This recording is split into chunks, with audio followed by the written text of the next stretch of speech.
esta unidad 2 de elementos de tránsito vamos a hablar sobre los tipos de vehículos. Todos los tipos de vehículos, miramos algo de eso en clase, se van a identificar primero en una gran clasificación que son autos, buses y camiones. Y a su vez los camiones van a tener una clasificación relacionada con el número de ejes. Entonces aquí podemos observar algunos camiones que tienen unos ejes. Entonces el primero de acá arriba es un camión que tiene dos ejes, por lo tanto a los camiones los vamos a denominar con la letra C y seguido el número de ejes que tiene. Por lo tanto este sería C2, el que sigue sería un C3, el otro sería un C4, el otro sería un C3, el otro sería un C4, el otro sería un C4, un C5 y un C6. De estos camiones hay algunos que son rígidos, significa que no tienen ninguna articulación, y hay otros que son articulados, como estos que miramos acá, donde observamos que el camión tiene dos ejes y el remolque, ¿cierto? Tiene un eje. Entonces hay dos tipos, unos son los semirremolques y los remolques. Los semirremolques se los denomina con la letra S y los remolques con la letra R. Para que sea un semirremolque, se debe que el remolque debe soportarse en la parte del camión, como es lo que miramos aquí en este que está en azul claro. Por lo tanto, tendríamos aquí un C2-S1. Entonces, esto sería un C2S1, este de aquí sería un C2S2, un C3S1, un C3S2 y un C3S3. Clasificación funcional de los vehículos. Entonces la clasificación funcional es la siguiente: automóviles, buses, camiones, motocicletas, bicicletas, vehículos de tracción animal y vehículos especiales.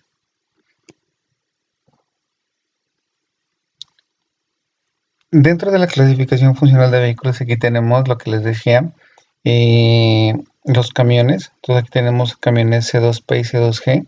Entonces C2P son camiones pequeños. Ahí luego siguen C3 y C4. Miren que el primero es un C3, el segundo, el tercero es un C4 y el primero que aparece es un C2S1. Lo que les decía, el tractocamión es un C de camión 2 que tiene dos ejes y el semirremolque que es el que está apoyado en la articulación, por lo tanto ese es un S1.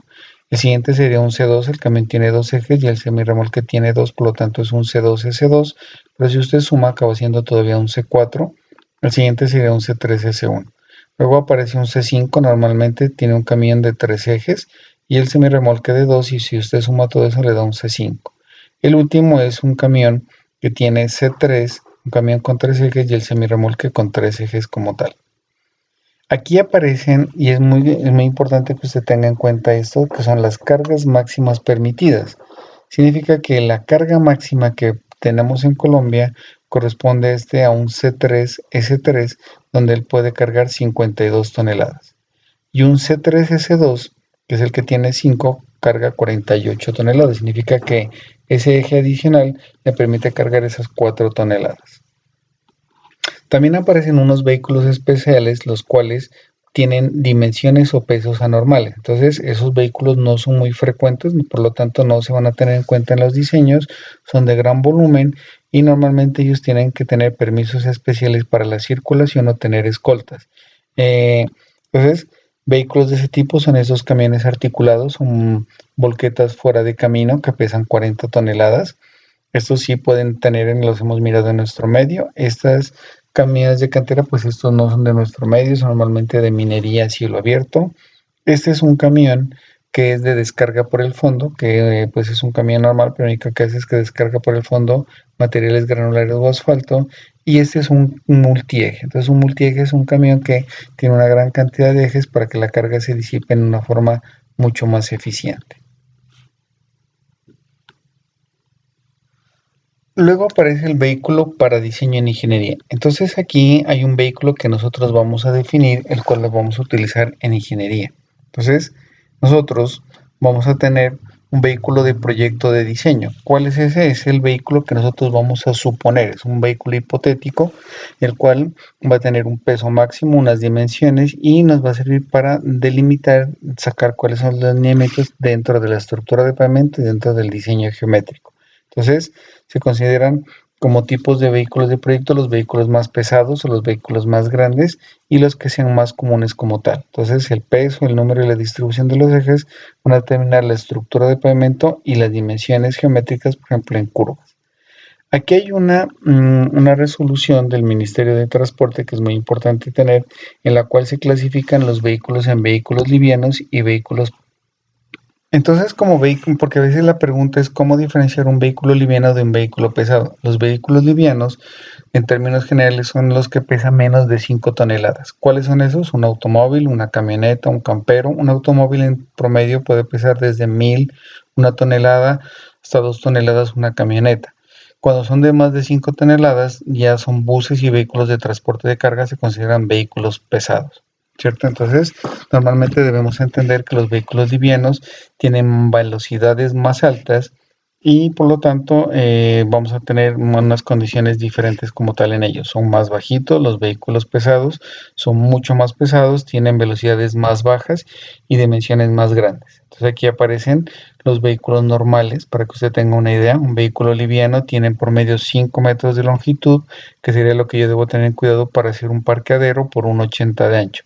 Los buses van desde 2,40 a 2,60, medianos, grandes, y miren que el 3S2 y el 3S3 en promedio miden lo mismo. La diferencia es el tercer eje, que permite que este cargue 52 toneladas y el 3S2 cargue 48. Entonces, podemos de aquí concluir que el ancho máximo de un vehículo en Colombia es de 2,60 metros.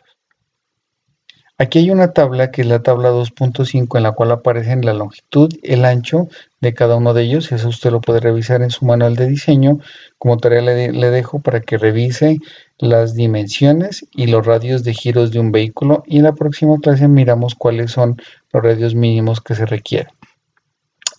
Aquí aparece un formato de clasificación de vehículos. Este formato, estos dibujitos son buenos cuando se va a hacer un conteo para que la gente le entienda cómo se clasifican los vehículos. Aquí en la primera aparecen autos, que es un auto, un campero, un Renault 4, una camioneta, un automóvil, un taxi. Un aerovan clasifica como un automóvil. Un aerovan no es una buseta ya es como las que tenemos las tomates. Los buses son los que van a los pueblos, bus metropolitano. Siguen los camiones pequeños, que son como los que van a repartir la leche, la papa. Buses más grandes, como son los carros que tienen los de Postobón, por ejemplo. C3 ya son los que tienen en el eje trasero, dos ejes pegados, que eso lo tenemos aquí. C4, C5 y C6. Entonces, vamos primero al C3. En el C3 usted puede observar que el vehículo tiene en la parte delantera un eje. Este eje es un eje direccional y en la parte trasera tiene dos ejes pegados juntos, que es un eje tándem. Entonces ese se denomina eje tándem. Entonces el C3 tiene un eje tándem trasero, el C4 tiene un eje tándem delantero y un eje tándem trasero. El C5, el C3 y C2 tiene dos ejes tándem, y miren que el C3, el último, en la parte final, tiene un eje donde tiene tres ejes. Esos tres ejes se llaman ejes trident. Entonces, un C3 tiene un eje direccional simple, un eje tándem y un eje trident.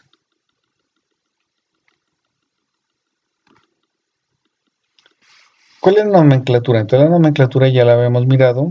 Clasificamos los vehículos como tipo A, que son los automóviles, camperos, camionetas, microbuses. Las camionetas que van para los pueblos, para Nariño, todas esas, las aerovan son tipo A. B son los buses y busetas, ¿cierto? Busetas entendemos como las tomates, las del sistema de transporte que hay en Pasto. C son los camiones, son los de más de 5 toneladas, pueden ser rígidos o articulados, ¿cierto? Ya habíamos hablado de la diferencia entre el semirremolque y el remolque, donde el semirremolque, parte de él transmite la carga a la unidad tractora, es decir, al camión. Entonces aquí vamos a tener cómo se clasifican los ejes. Entonces, esto es un eje. Mire que cuando usted mira un eje, el eje va de lado a lado y a los lados lo que tiene son llantas dispuestas en grupos de una o de dos. En esta configuración de ejes, entonces podemos tener la siguiente clasificación. Miren que aquí hay una tabla que usted debe estudiarla y debe comprenderla muy bien, en la cual en las columnas tenemos el eje. Los ejes pueden ser simples, tándem o trident. Esos son los tres nombres que se le asignan: ejes simples, tándem o trident. Y acá sobre la fila y sobre la columna tenemos de llanta sencilla, significa que a cada lado va a haber una llanta, de llanta doble o mixto. Entonces comencemos. Aquí tenemos un eje simple de llanta sencilla, que es el eje normalmente que tienen los camiones o los buses en la parte delantera, que es el eje direccional. Luego sigue un eje simple de llanta doble, donde a cada lado tenemos dos llantas. A veces puede darse, pero no es muy usual. Entonces el más común es el eje simple de llanta simple. El eje tándem puede ser que tenemos dos ejes con una separación de 1 a 1.60 metros. Pueden ser de llanta simple, de llanta doble o mixtos. Entonces los de llanta simple son en camiones, los de llanta doble pueden ser normalmente los más usuales, y estos de mixtos están hoy en día en los buses de 2 pisos. Y los trídenes, cuando tenemos 3 ejes seguidos con distancias de 2 a 3.2 metros, pueden ser simples, de llanta doble o mixtos. Normalmente son de llanta doble. Aquí tenemos tipos de vehículos, entonces como tarea les queda que clasifiquen cada uno de estos vehículos. Entonces vamos a hacer dos ejemplos, el vehículo 1 y el vehículo 2. Entonces el vehículo 1 es un C2, un camión C2, C de camión 2 de 2 ejes, donde el eje delantero es un eje direccional, eje simple de llanta sencilla, y el eje trasero será un eje simple de llanta doble. El 2 es un C3, un camión de 3 ejes. El eje delantero es un eje simple, el eje trasero es un eje tándem, el eje delantero es simple de llanta simple y el eje tándem es de llanta doble. Entonces hagan lo mismo para los demás camiones. Lo que tenemos aquí es un camión C3S3 cargado con un peso total de 52 toneladas. Entonces usted en su casa va a hacer el siguiente ejercicio y en la consulta lo vamos a resolver. El camión pesa 52 toneladas, es un C6, tiene un eje simple en la cual de llanta simple que tiene el 11% de la carga. Luego sigue el eje tándem de llanta doble que tiene el 34% de la carga, y el eje trasero es un eje trident de llanta doble de 55. Primero, determinar cuál es la llanta más cargada y cuál es el eje más cargado. ¿Cuál es el problema de la carga de los vehículos? El problema es es la sobrecarga. La sobrecarga hace que las estructuras de pavimento se deterioren y se dañen por el peso excesivo que aplican sobre esto, porque normalmente a los conductores les pagan por tonelada transportada, entonces ellos tienden a sobrecargar los vehículos. El volumen vehicular, recuerden, era relacionado con las características del tránsito con relación a la composición de las cargas. Entonces aquí vamos a tener una combinación del volumen con las cargas. ¿Cuál va a ser el volumen de tránsito? El número de vehículos que me pasan en un lugar en un periodo de tiempo, y cuáles son esas cargas como tal. Entonces, yo necesito calcular eso. Entonces, ¿qué vamos a necesitar? Los datos de entrada para calcular esos volúmenes vehiculares van a ser, primero, tránsito promedio diario, ya lo miramos. Distribución direccional, que es la distribución que vamos a tener por carriles. Distribución por carril, clasificación de los vehículos, proyección de los variables de la vida, y el FCE, que es el factor equivalente de carga. Entonces, el concepto de tránsito promedio diario semanal, que era el TPDS, recuerden que era realizar un conteo, ¿cierto? Y determinar en una semana cuántos vehículos pasan y dividirlo entre el número de semanas. Con ello podemos determinar cuánto es el tránsito promedio que pasan en 24 horas del día relacionadas con una semana. Tránsito promedio diario anual era hacer un conteo de un año y dividirlo entre 365, y podríamos obtener el tránsito promedio diario. El problema de hacer este tránsito es que es un tránsito que tendríamos que contar un año completo, lo cual es imposible prácticamente por medios manuales, tocaría hacerlo por medios mecánicos. Entonces aquí aparecen unas ecuaciones que nos van a permitir proyectar nuestro TPDS a TPDA. Entonces, recuerden que nuestro tránsito anual es nuestro TPD por 365. Entonces, requiero que ustedes copien estas ecuacioncitas donde dice que el TPDA es igual al TPDS más ZR por la desviación. Entonces, aquí tengo una desviación estándar, una desviación muestral, y este ρ es nuestra desviación, es igual a la desviación muestral por la raíz de n sobre la raíz de n mayúscula menos n menos 1, y la desviación estándar S es igual al TDI menos el TPDS sobre 2 al n menos 1.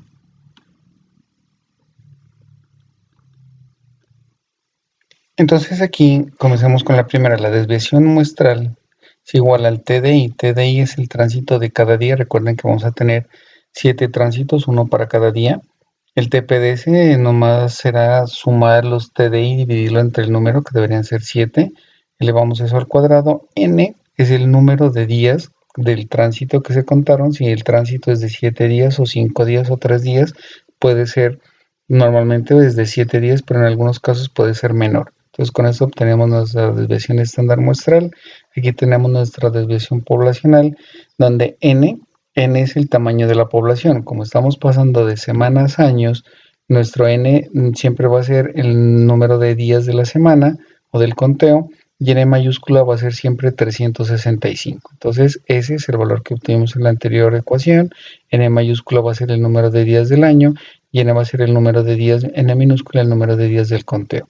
ZR es un coeficiente que nos permite incluir la confiabilidad. En función de la confiabilidad, ZR puede tener un valor. Normalmente se toma confiabilidades entre el 90 y el 95%. Entonces ya vamos a mirar más adelante los valores que vamos a tomar de ese valor de ZR. Luego sigue la distribución direccional y por carril. Entonces, para determinar la distribución direccional, que es FD, nosotros partimos que el 50% va a ir en cada dirección. Recuerden que estamos tomando normalmente dos flujos vehiculares. Si solo tenemos un flujo vehicular, pues los dos carriles van por el mismo sentido, será el 100%. Entonces aquí tenemos un ejemplo de factor direccional 50 y FSA. FSA es el factor de distribución de carril. Significa que está en función del número de carriles que tenemos en cada dirección. Entonces, cuando tenemos un carril en cada dirección, FSA será de 100%, es decir, 1. Cuando tenemos dos carriles en cada dirección, miren, esta es una dirección, esta es otra dirección. El carril interno tendrá 10% y el externo tendrá 90%, por lo tanto, porque recuerden que aquí el carril derecho va a ser siempre el carril de conducir, y el carril externo en una doble calzada del 10% solo es para rebasos. Por lo tanto, FSA será el mayor valor, sería 90. Cuando tengo tres carriles, el valor será de 75, y entonces FSA tendrá un valor de 75.75%. Tenemos distribución direccional por carril. Aquí también tenemos una en función del AASHTO 2000. Miren los mismos valores. Número de carriles 1, 1, cuando tenemos 12, 0,90 y 3, 0,75. Distribución direccional y carril. Aquí tenemos una de la NCHRP, que ese es el Programa de Investigación de Carreteras y Cooperación Nacional de Estados Unidos. Aquí hay otros valores en función del TPD en una dirección. Y aquí tenemos las cargas vigentes máximas en Colombia. Estas cargas vigentes máximas son muy importantes porque es la carga máxima que puede pesar cada eje. Significa que un eje simple direccional puede pesar máximo 6 toneladas, un eje simple de llanta doble 11 toneladas, un eje tándem 22 y un eje trident 24 toneladas. La configuración de ejes. Entonces miren que aquí aparece una carga de referencia adoptadas por el Instituto Nacional de Vías para el diseño de pavimentos. Entonces recuerden que son los mismos valores de allá en toneladas. Vamos a tener que la carga de referencia para un eje de ruedas simples de 6.6, de rueda doble de 8.2, de tándem de 15 y de rueda doble de 23. Bueno, estos conceptos van enfocados un poco más allá en los pavimentos. Cuando ustedes miren esto, van a retomar toda esta parte, pero pues aquí tienen la información para que ustedes la puedan ir estudiando. Entonces aquí aparecen nuevamente los pesos máximos. Esta tabla está repetida, ya la miramos por allá. Recuerden siempre que los camiones de 6 ejes tienen 52 toneladas y los camiones de 5 ejes tienen peso máximo de 48 toneladas. Aquí aparece un concepto que es el de espectro de cargas. Entonces, los espectros de cargas se hacen a partir de los pesajes que se hacen en las diferentes estaciones de pesaje que hay en cada vía departamental. Entonces, a partir de ello se pueden hacer histogramas de frecuencias que nos permiten entender cuáles son las cargas que más se repiten. Por ejemplo, aquí miren, este es un histograma de ejes simples. Entonces, en este histograma de ejes simples podemos observar que la carga máxima normalmente está para en ejes de ¿cuánto? De 6 toneladas. Y en ejes tándem, la carga máxima normalmente es de 24 toneladas. Entonces, ese nos hace entender que en la realidad los ejes suelen ser un poco mayores a los que tenemos en la parte normal. Referente al de diseño de las estructuras de pavimento flexible, aparecen unos conceptos que es el periodo de análisis. Entonces, cuando hablamos de periodo de análisis y periodo de diseño estructural, cada vez que usted piensa en construir algo, una casa, un acueducto, una vía, esa vía va a tener un periodo. En ese periodo es el periodo en el cual se planea que esa obra va a funcionar y va a durar. Entonces, esos periodos son los que se prevén, en la cual usted no tiene que hacerle ningún mantenimiento estructural. Por lo tanto, deben cumplir con esos periodos y deben tener esa durabilidad. Entonces, así miren, por ejemplo, que esos son los periodos de análisis y de diseño estructural de una vía. Entonces, una vía normalmente se diseña para un periodo. Aquí en el eje X tenemos años y aquí en el eje de la Y aparece algo que se llama serviciabilidad. Serviciabilidad lo pueden entender como qué tan bien mantenido está una vía. Entonces, a esto se le da un número. Acá en la parte superior normalmente se le da un número de 4, 5 a 5. Cuando está recién construida una vía, esa vía está en buenas condiciones y a medida que van pasando los años equivale al número de pasadas de vehículos. Cuando pasa un vehículo, ¿qué sucede con el pavimento? Lo deteriora y por lo tanto va a empezarse a deteriorar. Entonces llega un punto donde se ha deteriorado, la serviciabilidad es mala. ¿Qué toca hacer? Colocarle una capa de refuerzo, que es lo que aparece ahí, o un mantenimiento, o hacerle una reconstrucción. Entonces aquí tenemos esa figura donde se hacen unos mejoramientos de la vía como tal. Con relación a la selección del periodo de análisis y diseño estructural, normalmente esos periodos van a estar, pues eso se fija con relación a aspectos económicos porque entre más grande sea el periodo de diseño, el costo del proyecto va a ser mayor. Y los proyectos que son muy importantes deben tener mayores durabilidades. Normalmente una vía se supone que el periodo va a estar entre 10 o 20 años. Entonces, si la vía es hecha en pavimento flexible, el periodo de diseño será de 10 años. Si la vía está construida en pavimento rígido, el periodo de diseño será de 20 años, ¿cierto? Entonces, es muy importante tener en cuenta que los pavimentos de concreto hidráulico tienen periodos de duración mucho más altos. En esta gráfica podemos observar la categoría de las vías y los periodos que pueden ser, digamos, se van a asignar. Entonces, lo primero es categorizar la vía. Entonces, importancia, vamos a tener la descripción, vamos a tener tipo 1, 2, 3 o especial. En tipo 1 van a aparecer las autopistas interurbanas, caminos interurbanos principales. En tipo 2 van a aparecer las colectoras interurbanas, caminos rurales, industriales y principales. En tipo 3, caminos rurales con tránsito mediana y en especiales, pavimentos especiales e innovaciones. Importancia es lo que se le asigna. Tipo 1 es muy importante, tipo 2 importante, tipo 3 poco importante y la especial puede ir de importante a poco importante. Y aquí aparece el tránsito promedio diario. Entonces el tránsito promedio diario es de 5.000, de 1.000 a 10.000, de menores a 1.000 o menores a 10.000. Entonces supongamos la vía Pasto y Piales es una vía que tiene 5.000, tiene 6.000 vehículos de tránsito promedio diario. ¿Qué categoría será? Entonces piensen a ver cuál podría ser la categoría de la vía Pasto y Piales con un TP de un tránsito promedio diario de 6.000 vehículos.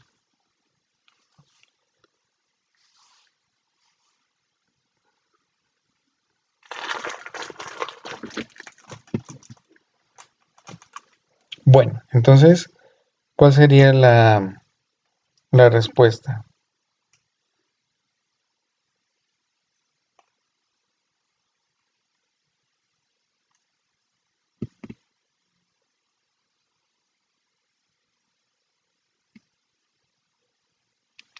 Entonces aquí cuando hablamos de que el tránsito promedio diario es de 6.000 vehículos, tendríamos que podría ser mayor a 5.000, entre 1.000 o 10.000 o menor a 10.000. Entonces miren que hay varias opciones, por lo tanto debe analizarse un poco más complementario y no solo con el TPD. Entonces bueno, especial no porque es una vía normal, ¿cierto?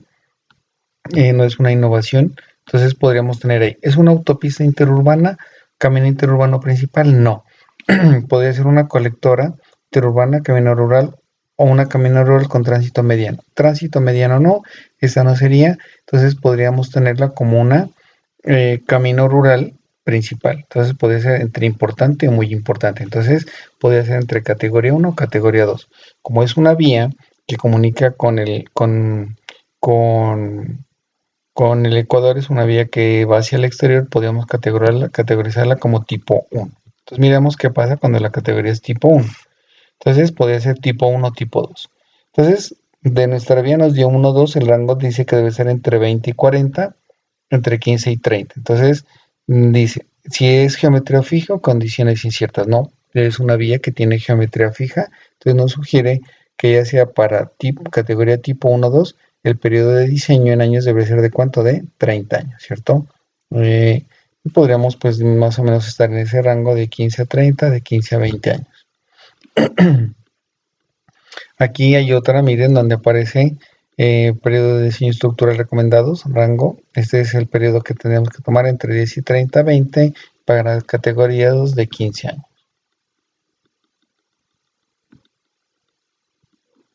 Bueno, aquí aparece el concepto de serviciabilidad. Entonces, este concepto de serviciabilidad ya lo hemos observado en una gráfica y se refiere a la calificación del pavimento, es decir, a las condiciones buenas en las cuales él debe permanecer. Entonces, en un tiempo determinado, él debe tener unas buenas condiciones.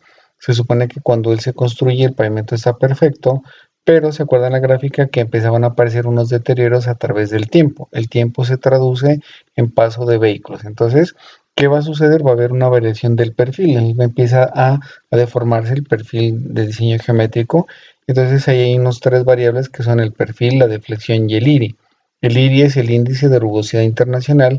Todo eso nos permite mirar cuánto se ha deformado el perfil por el cambio de, digamos, por el paso de vehículos. También aparecen grietas y baches y a través del tiempo y el paso de los vehículos se genera una pérdida de serviciabilidad. Entonces, para cada vehículo y una determinada estructura, hay un número de aplicaciones de carga que la llevan a la falla. ¿Qué es la falla? La falla es cuando el material, el pavimento, se empieza a deteriorar. Por eso les digo, estos son algunos conceptos de pavimentos, pues que ustedes ya lo retomarán allá con su profesor. Pero ¿cuál es el, digamos, el análisis? ¿Cuál es la relación? Pues la relación es que quien genera ese paso, ese daño, ese deterioro, esa pérdida de serviciabilidad, es los volúmenes de tránsito, que es lo que nosotros vamos a aprender a calcular acá. Aparece otro parámetro que es el factor de equivalencia de carga por tipo de vehículo. Entonces, este factor de carga significa que dependiendo del tamaño y del peso del vehículo, hay vehículos que van a tener mayor o menor daño sobre el pavimento. Entonces, eso va a estar referido al eje que el ASTO tomó como referencia, que es el eje de 8.2 toneladas. Entonces, aquí aparece la definición de factor equivalente de carga. Dice que es un factor numérico que expresa la relación entre la pérdida de serviciabilidad causada por una carga dada de un tipo eje y la producida por un eje de 8.2 toneladas. Entonces, ahí hay una relación que la vamos a analizar.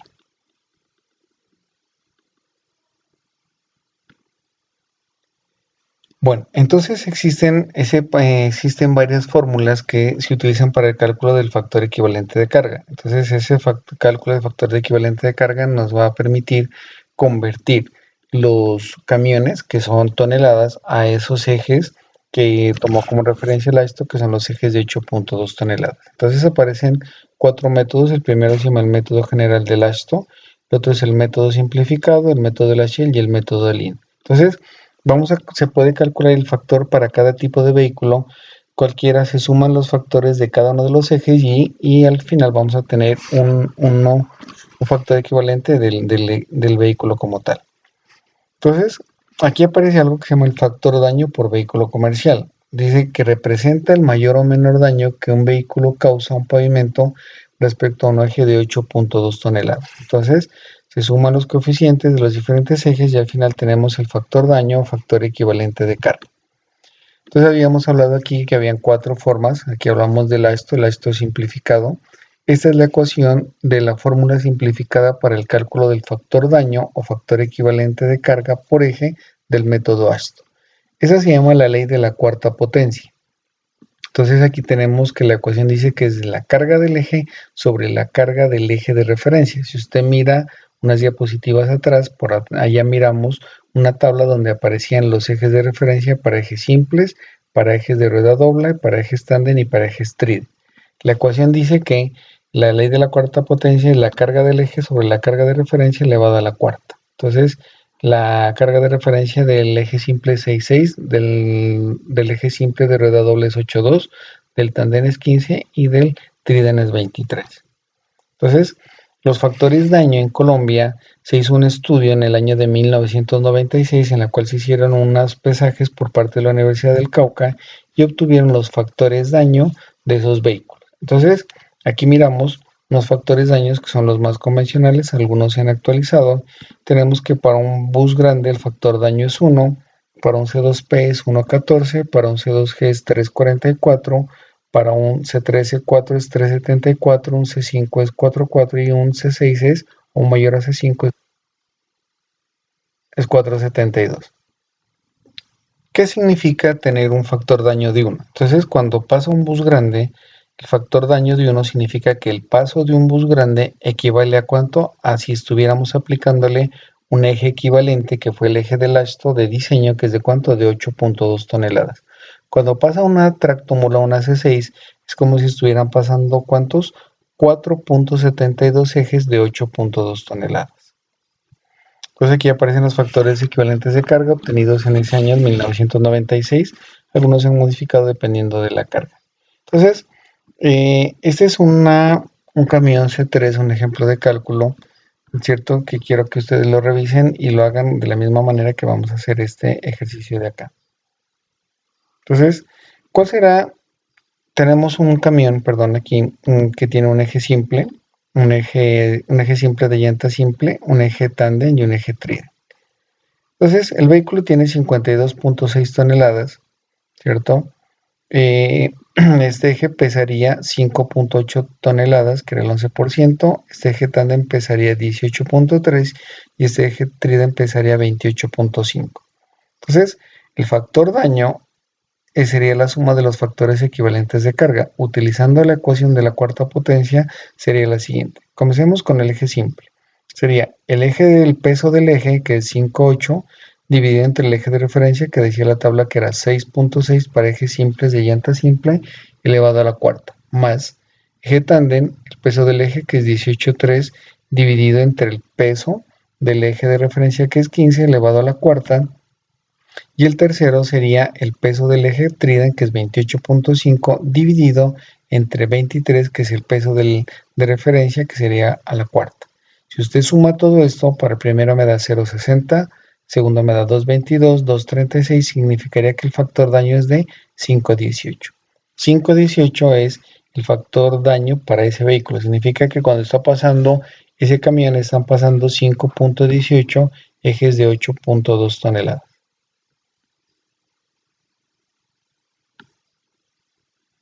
Bueno, aquí tenemos dos ejemplos. Uno es el de un bus B70, un C2G, y aquí es el de un microbús NKR. Entonces, el factor daño sería para el primero 408 entre 66, 862 entre 82. Este sería 25 entre 66 y 4 entre 8.2. Entonces, miren que para este bus, si ustedes miraban acá nuestros factores daño, decía que para un bus grande el factor daño era de 1 y miren lo que hemos obtenido aquí. Para este bus grande el factor daño es de 1.37. Entonces se debe verificar porque estos factores daño pues son importantes porque tenemos que convertir todos los vehículos a factores daño. Y miren lo que sucede acá. La teoría nos dice que los vehículos pequeños no le generan ningún daño al pavimento. Entonces lo que se observa es que un bus de este tipo solo significaría que es como 0.08 ejes de 8.2. Entonces un automóvil pues en esencia no le afectaría mayor proporción al pavimento. Aquí hay unos ejercicios, necesito que por favor hagan estos ejercicios, calculen los factores daños para esto que tenemos aquí.